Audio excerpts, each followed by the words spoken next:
Price ಅಲಾರ್ಡ್. ಕರ್ತನ ನಾಮಕ್ಕೆ ಸ್ತೋತ್ರ ಉಂಟಾಗಲ್ಪಡಲಿ. ಪ್ರೀತಿಯುಳ್ಳ ದೇವ ಜನರೇ, ಯೇಸು ಕ್ರಿಸ್ತನ ಹೆಸರಿನಲ್ಲಿ ನಾನು ನಿಮ್ಮನ್ನು ವಂದಿಸುತ್ತೇನೆ. ಧರ್ಮೋಪದೇಶ ಕಂಡ 4ನೇ ಅಧ್ಯಾಯ 29ನೇ ವಚನದಲ್ಲಿ ವಾಕ್ಯವು ಈ ರೀತಿಯಾಗಿ ಬರೆಯಲ್ಪಟ್ಟಿದೆ. ನೀವು ಸಂಪೂರ್ಣ ಹೃದಯದಿಂದಲೂ ಮನಸ್ಸಿನಿಂದಲೂ ನಿಮ್ಮ ದೇವರಾದ ಯೆಹೋವನನ್ನು ಹುಡುಕಿದರೆ ಆತನು ನಿಮಗೆ ಸಿಕ್ಕುವನು ಎಂದು ವಚನವು ಬರೆಯಲ್ಪಟ್ಟಿದೆ. ಅಂದರೆ ಪ್ರೀತಿಯುಳ್ಳ ದೇವ ಜನರೇ, ಕರ್ತನ ಆತ್ಮನು ಈ ಮುಂಜಾನೆ ವೇಳೆಯಲ್ಲಿ ಆತನು ನಮ್ಮೊಟ್ಟಿಗೆ ಈ ರೀತಿಯಾಗಿ ಮಾತನಾಡುವವನಾಗಿದ್ದಾನೆ. ಮಗನೇ, ಮಗಳೇ, ನೀನು ನಿನ್ನ ಸಂಪೂರ್ಣವಾದ ಮನಸ್ಸಿನಿಂದ ನಿನ್ನ ಕರ್ತನಾಗಿರುವಂತಹ ನಿನ್ನ ದೇವರಾಗಿರುವಂತಹ ಯೆಹೋವನನ್ನ ಹುಡುಕುವುದಾದರೆ ಆತನು ನಿನಗೆ ಏನ್ ಮಾಡುವನು? ಸಿಕ್ಕುವನು ಎಂದು ಕರ್ತನ ಆತ್ಮನು ಈ ಮುಂಜಾನೆ ವೇಳೆಯಲ್ಲಿ ನಮ್ಮೊಟ್ಟಿಗೆ ಮಾತನಾಡುವವನು ಆತನಾಗಿದ್ದಾನೆ.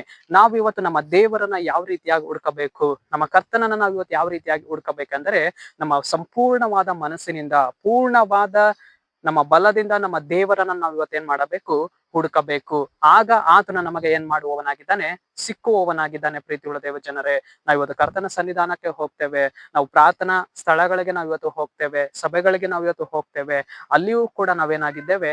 ಅಪೂರ್ಣರಾಗಿ ನಾವು ಇವತ್ತು ಕರ್ತನನ್ನ ಹುಡುಕುವ ಕಾರಣ ಆತನ ಪ್ರಸನ್ನತೆನ ನಾವೇನ್ ಮಾಡ್ಲಿಕ್ಕೆ ಆಗ್ತಾ ಇಲ್ಲ, ಅನುಭವಿಸ್ಲಿಕ್ಕೆ ಆಗ್ತಾ ಇಲ್ಲ, ಆತನ ಕೃಪೆನ ಹೊಂದಿಕೊಳ್ಳಿಕ್ಕೆ ಆಗ್ತಾ ಇಲ್ಲ.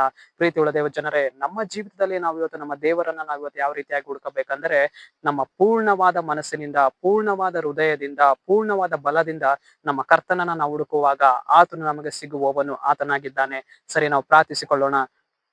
ಅಪ್ಪ ಕರ್ತನೆ, ನಿನ್ಗೆ ಸ್ತೋತ್ರ ಸ್ವಾಮಿ. ಈ ಮುಂಜಾನೆ ವೇಳೆಯಲ್ಲಿ ದೇವರೇ, ಈ ವಾಕ್ಯ ಭಾಗ ಸಂದೇಶವನ್ನ ನೋಡ್ತಾ ಇರುವಂತಹ ಜನಗಳನ್ನ ಸಂಧಿಸು ಕರ್ತನೆ. ನಿನ್ನ ಜನರ ಜೀವಿತದಲ್ಲಿ ಸ್ವಾಮಿ ನಿನ್ ಕ್ರಿಯೆಯನ್ನ ಮಾಡಿ ಅಪ್ಪ, ಪೂರ್ಣವಾದ ಮನಸ್ಸಿನಿಂದ, ಪೂರ್ಣವಾದ ಹೃದಯದಿಂದ ನಿಮ್ಮನ್ನು ಹುಡುಕ್ಲಿಕ್ಕೆ ಆಗುವಂತೆ ಸಹಾಯ ಮಾಡ್ರಿ ಅಪ್ಪ. ನಿನ್ನ ಕೃಪೆಯು ನಮ್ಮ ಮೇಲೆ ಇಳಿದು ಬರಲಿ ರಾಜ. ನಜರೇತಿನ ಯೇಸುವಿನ ನಾಮದಲ್ಲಿ ತಂದೆಯ ದೇವರೇ, ಆಮೇನ್, ಆಮೇನ್.